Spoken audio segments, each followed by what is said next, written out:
Dear friends, we have Madam Rila Huta, one of the famous classical dancers, rather one of the famous Odissi dancers with us. It's a pleasure being with you, Madam. Welcome to the show. Thank you for having me. I heard that you are born in Odisha and you are brought up in Delhi. So, how have the journey been? Delhi, my father was a government servant. He was a bureaucrat from the Odisha cadre. So that is how, by default, I was born in Odisha. And then again, by default, I went to Delhi because my father was posted in Delhi for the Union government. So that is how I shifted to Delhi. And then I was very young at that time. So after he retired, also by that time, I had settled down there and I had my work and my friend circle. So then we continued to live in Delhi after his retirement. When did you start your this as a passion, Odissi dance? Was it really in the young age or in the later stage? It was right at the beginning, when I was 6 or 7, when my mother introduced me to dance. I like Odissi so much a part of the Odisha culture that just as a hobby, the parents put their girls into some sort of dance and mostly Odissi, and they will give the boys some instrumental lessons, So my brother would learn the tabla or a guitar, and I was given in Odissi. So it was more like my mother's interest that I was put into Odissi. But later, when I was in my mid-teens, that is when it became a passion, as I was just telling somebody, that when my peers were debating whether they should take up arts or science, I already knew what I wanted to do in life, and that I wanted to be an Odissi dancer. How many hours of practice that goes behind your daily? How many hours do you practice? So we have you need to give your muscles rest. So I do 4 days in a week, intense, and then we have to also, these days you just don't do one form of training. So it will be a little bit of yoga, then the dance, and then there will be some running. So you cross-train. So that yoga I would do more often, like almost 5 to 6 days a week. But dance I do 4 days a week. They say that for a classical dancer, choosing their guru is one of the major decisions. Yes. So how did you choose your guru? Yeah, why only in classical dance? In any field, choosing the right master or mentor or professor or a guru is the key to getting the right kind of education. So similarly, in classical dance also, of course it's a very important thing. And when I was younger, I would credit my mother for that, because she chose Guru Gangadhar Pradhan for me. When we moved to Delhi, again she's the one who chose Madhuri Mudgal for me. And both the gurus I liked very much, and Madhuri Mudgal I just fell in love with, She was so good as a guru, she was so gentle with the students, and she just captured my attention, and for 10 years I was with her. And then after that, I also trained under Kelu Babu, because, he's like the Shankaracharya of, Odissi dance. So I had to also train under him. That was my choice, but yeah. Usually, that we have many good artists, but there is one point which gives them a big break. Which was that one point that gave you a starting initial break as an artist, where people started recognizing you, acknowledging your dance and so on?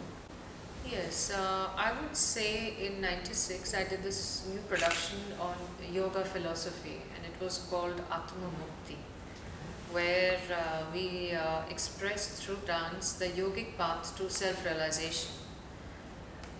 This was something at that time which was not in the fashion. People would do traditional performances. Way back in '96, we did an entire new production. The music was done by Pandit Rajan Mishra, and the choreography was by Kelu Babu, and my mother conceptualized and scripted the entire dance. I would say that was my big break.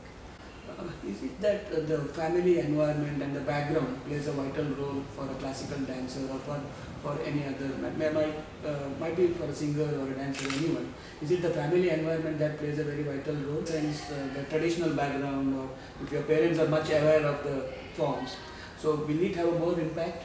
Like if it's a pop or any other form, the latest Western form, even if in your house you don't have that background, it's okay, they can get into that anytime. But is it the same for the classical? I wonder really. I really wonder because I must have seen in one of the shows recently a rickshawala's son nearly won a music competition on ZTV. And the father was very much against it was not a music, it was a dance competition. And the father was very much against the son getting into dance because he's like, I don't earn anything, I want you to be educated and so that you can get a job. But still the boy went ahead and did the dance. And as far as your question is concerned, specifically between classical arts and more contemporary arts, I really wonder because my mother, yes, definitely, because she had trained in Odissi. So she put me into Odissi. But I would believe that it would be my inner calling as well. Because I'll give you an example, I have been also associated with ashram life and spiritual life since I was very little. And all three of us, you see, parents are the same, but we are three siblings. My elder sister went into income tax. She's my brother, he is an IIT IMA, but he became a business owner. He went into mining. And I am the only artist in the family. So I believe that yes, parents do expose the children to different things, but ultimately it is an inner calling. And so coming back to the ashram life, again I was taken to my mother, my grandmother and my great-grandmother, all of them took to yoga because there was a yoga ashram which had been built in the city that we lived in for a brief period of time, a city called Sambalpur in Orissa. And there was an incident and I lost my pet. So I got everybody, your pet becomes a part of your family. So everybody was very upset. But I became very, very, very traumatized. So my mother took me to this yoga ashram. And, the Swamiji took me to the hall where there was a bhajan and kirtan session going on. And made me sit there. And within 1 hour, I was feeling much better. And I was only 10 or 11 years at that time. And I went back, as long as I was living in the city, every day I would go back to that bhajan and kirtan session. So all three of us, the three children had been taken there, but I was the one who continued to go there. So I would say both. It has to be your inner nature and your parents would also be an important part in this. Is it that even in classical forms, should there be some sort of innovation, like you have brought in yoga and the other aspects into the Odissi form of it, to popularize even the classical forms now? Do you think that there should be some sort of innovation brought in or something extra to be brought in so that there is some sort of a differentiation? Yes. So there is a difference between classical and traditional. Okay. Right? So as long as you are changing the traditional, it is okay. Because what is tradition? What was traditional 60 years ago, or like what is traditional today, what is innovative today, may become traditional after 100 years. Right? Yes. So let's say Kelu Babu, when he revived Odissi in the 1960s, at that time, whatever that, he created some, the Aharya also he created. He and a group of gurus and scholars, they all got together to formalize Odissi. And they, at that time, what was traditional was Gotipur and the Mahari dance. But today Odissi is traditional according to what was developed in the 1960s and 70s. You see, but it is classical because the texts are what was created by Bharata Muni in the Natya Shastra 2000 years ago or so. So, although it was, so I would say that yes, if we bring in new subjects, it is good. But what is a subject? We are taking a classical subject like yoga, Kundalini Tantra, Veda. These are classical subjects. So I'm all for it. And also, as an artist, also you want to do something a little bit new to bring freshness into your own expression. Otherwise, for 20 years, our career span is what, 30, 40, 50 years. So you can't be doing the same thing over and over again. You need to bring in freshness into your own creativity, and you need to also give new things to the audience, because classical arts doesn't have a very strong audience, and I believe artists are themselves to be blamed for that. Well, now we have Bharatanatyam and others. I think we have 7 classical forms put together. How is Odissi different from the rest of the classical forms? From your conversation, I understand that everything came from Bharata Muni's work. So how is Odissi different from the other forms? Odissi is a very graceful dance form, and there is a thing which is very peculiar to Odissi, which is the Tribhangi. That is the certain break in the tilt to the neck, to the waist and hip area, and to the knee. So that is very particular to Odissi. It is graceful. So is Manipuri is also very graceful. But the difference between Manipuri and Odissi would be that Odissi still has that stamping of the feet that all of the classical dances have.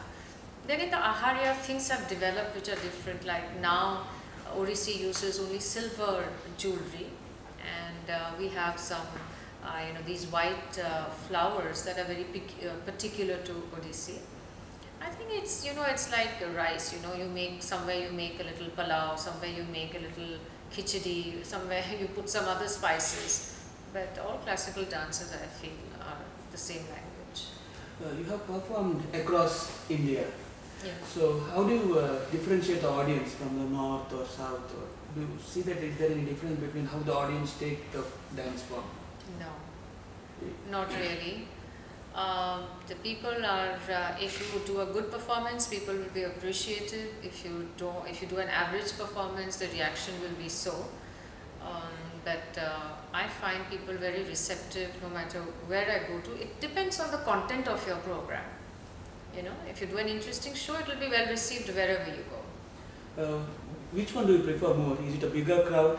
Both are equally interested. Is it Yeah. a smaller crowd or a bigger crowd? Which gives you that more inner happiness? Is it the number? Obviously, a bigger crowd, because not only it's not a matter of ego satisfaction only, although that also plays a part, because all of us both have our material and spiritual side to us. So yes, it's an ego boost that there is a lot of people, but I will tell you something, that it's an energy thing. It is that when the same thing, like in yoga we say, in a chanting of a mantra, if you do it solo, it has a different impact, and if a group are chanting, it is double, triple the effect. Similarly, when you are transmitting an energy as a dancer, the audience is receiving it, and it's also creating, together we are creating a certain energy wave. That is why there is this whole concept about rasa, that you take the audience along with you, and when the audience is small, then the energy field is smaller, and when it is larger, then it becomes a more ecstatic kind of a feel. I have observed as an enthusiast is that female performers Yeah. gain more popularity than the male performers. Yes. What might be the reason for that? It's a visual art. Dance is a performing art. It's a visual art, and it's also a feminine. The feminine side of it is more dominant than the lascivious side of it is more dominant than the masculine side of it. I guess the jewelry, and how much of a jewelry can, add to a man? It adds to a woman. So I think it's more of a visual thing than anything else. Because in this particular region, we have a folk dance called Yakshagana. Yes. Yes, Here yes. it's male dominant. Yes. Because of the dress or maybe Yes. the other aspects. Yes. But when you go to these forms of dance, it's a female dominance. Yes, it's female dominated. But even in Yakshagana, they're dressed as females, Female, right? yeah. They are dressed as females, but it is, yeah, right. It's male dominated. I wonder. Now you are into a field of modeling as well.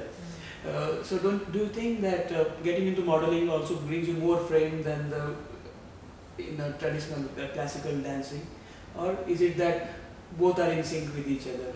What's your feeling? Actually, I'm not a professional model. I used to model many years ago.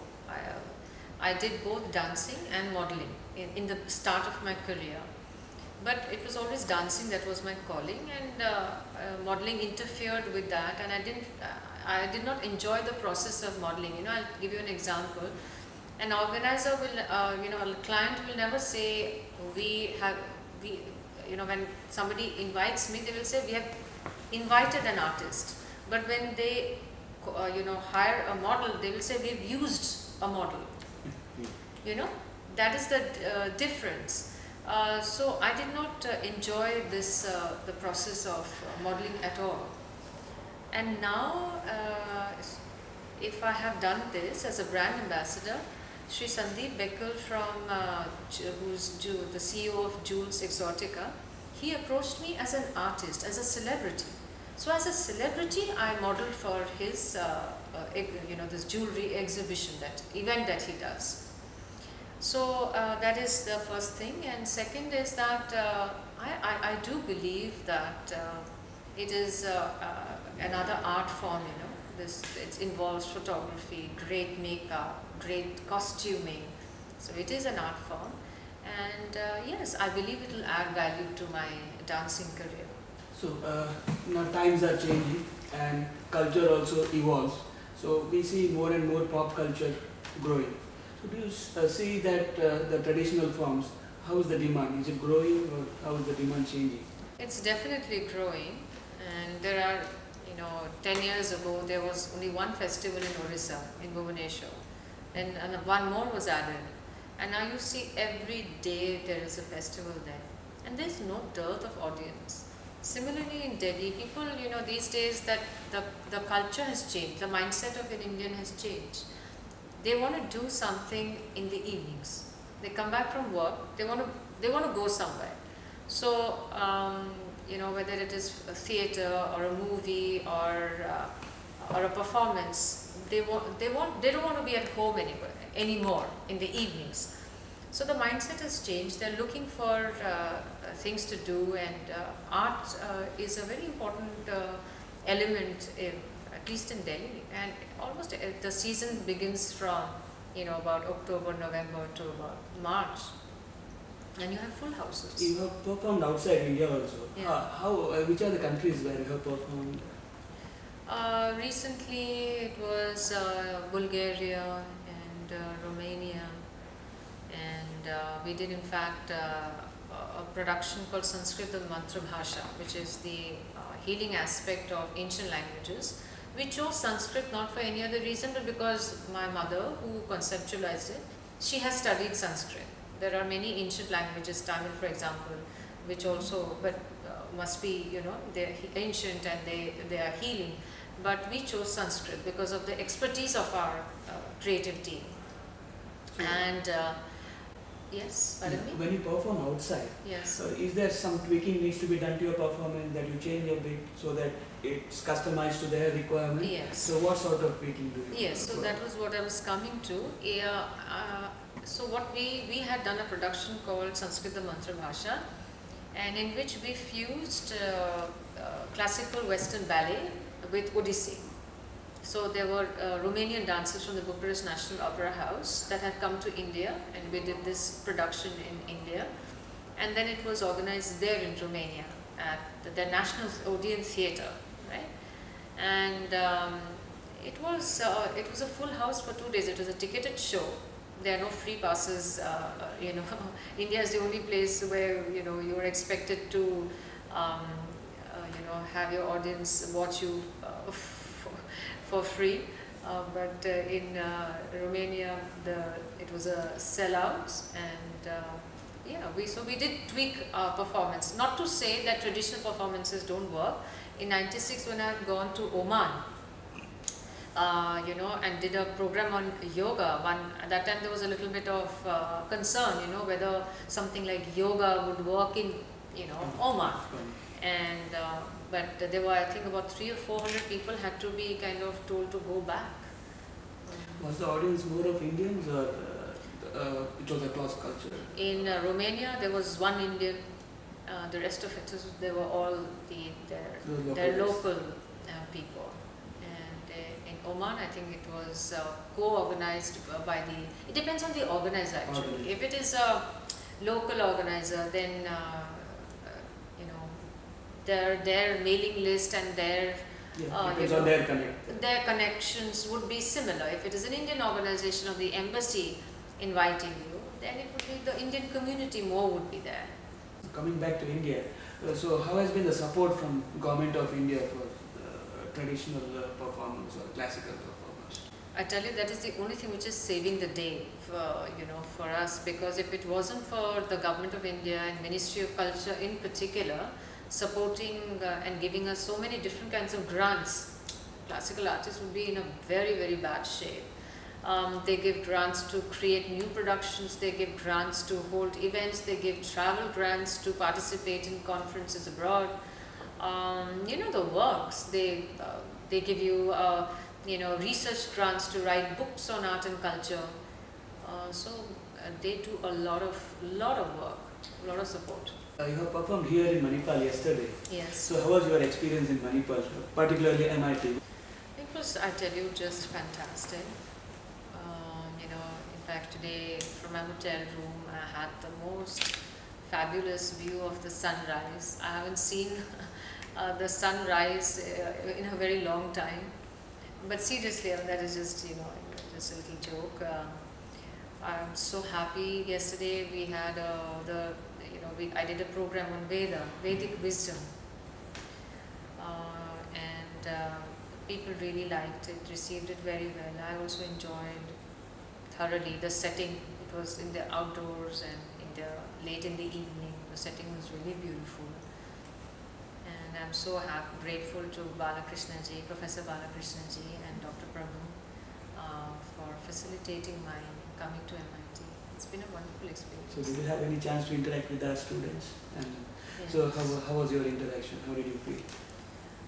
I had a fantastic time, and I feel like there's a lot of happiness in the campus. You know, the students everybody's very happy to be here, and there is also, I think, Mangalore as a city has a very good vibe. You know, coming from outside, I always say when I'm traveling that a city is always made by the people. You can only look at the landscape that much. Ultimately, it's about the human interaction and relationship. And I have really enjoyed my stay here. Message for a young mind which wants to take up any one form of a classical dance as their career. So a message for them. That an interest in the arts, and not only because, you know, it is a part of your tradition, but understand that it will help you, and arts is something that, especially for students, it balances your nervous system, because with all the calculations and studies that you do, that activates only one part of your brain, whereas arts is something that you know, activates the left side of your brain, so it balances your nervous system. And arts appreciation is a very important part of the curriculum now in many universities around the world. Please go for it. Thank Rila Bhuttaji for accepting our invitation for the interview and throwing insights into the Odissi dance form, and also throwing us some light on what it takes to be an artist. It was a pleasure talking to you, madam. Thank you.